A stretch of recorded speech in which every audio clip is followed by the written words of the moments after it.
darling heart, and welcome to the Drink Less, Live Better podcast. This is the podcast that helps you to see that drinking less doesn't need to be stressful, lonely, or boring. I'm your host, Sarah Williamson, and I decided to have a year alcohol-free as a little life experiment and haven't looked back. With my experience and training, I now help other women with their alcohol-free or drink less adventures. I'm here to tell you that you can relax, connect, and have fun without alcohol in your life. Join me here each week to find out how. I've heard it said before that one of the best things about being alcohol-free is the realisation that you can really feel your feelings, but that the opposite is also true. One of the worst things about being alcohol-free is feeling your feelings. One of the first things I noticed when I decided to try my alcohol-free life experiment was how much more steady I felt. There was no longer any low-level brain fog or creeping anxiety, no more rising panic or that feeling of unease. My mood was certainly helped by the fact that I was suddenly sleeping much more soundly and for longer due to the fact my body wasn't having to process all the toxins in the alcohol. I took a while to get used to the feelings of tiredness at the end of each day. Towards the end of the week, well, Wednesday really, I would look forward to a drink in the evening as a way of coping with being tired. I realise now that a drink did nothing to help with that feeling and indeed only exacerbated it. I had to look for other tools to help with that tiredness. I chose to make time for going for a brief evening walk, having a bath, sitting down with a book, or listening to a podcast.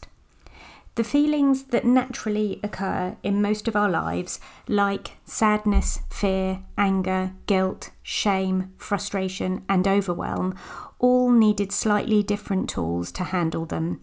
But one idea that I began to use regularly was taking the time to recognise the feelings and acknowledge them.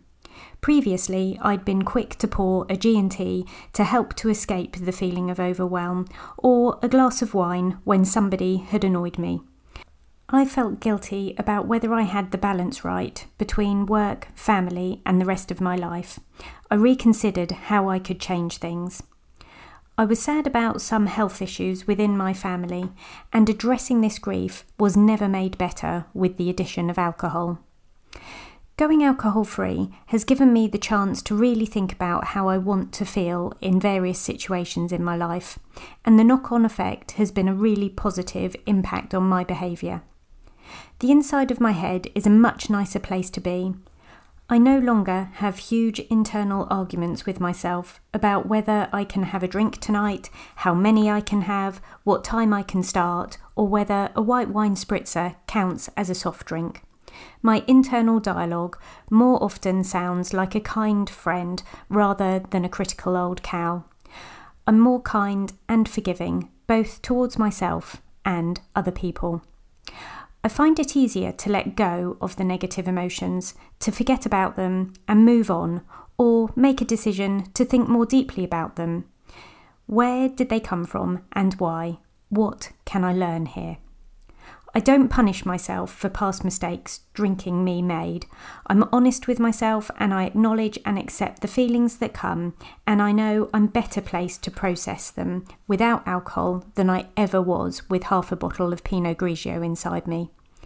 Now, all this feelings business has perhaps sounded like a full-time job, which of course it isn't. It's just the stuff that life is made of. But I cannot pass up the opportunity to tell you how much I do not miss a hangover. Dear God, my hangovers got worse and worse through my 30s. Waking up to that feeling of impending doom, hot, cold, sweaty, ready to puke, room spinning. No thanks, those feelings I'm delighted to have said ciao to. Thank you so much for listening into this episode. Please listen in again next time. You can sign up to my 5-day Drink Less experiment and find out about working with me one-to-one at drinklesslivebetter.com.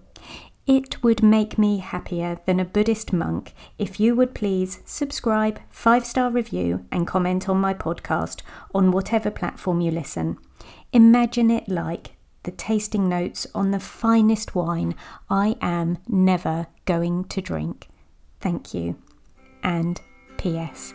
I believe in you.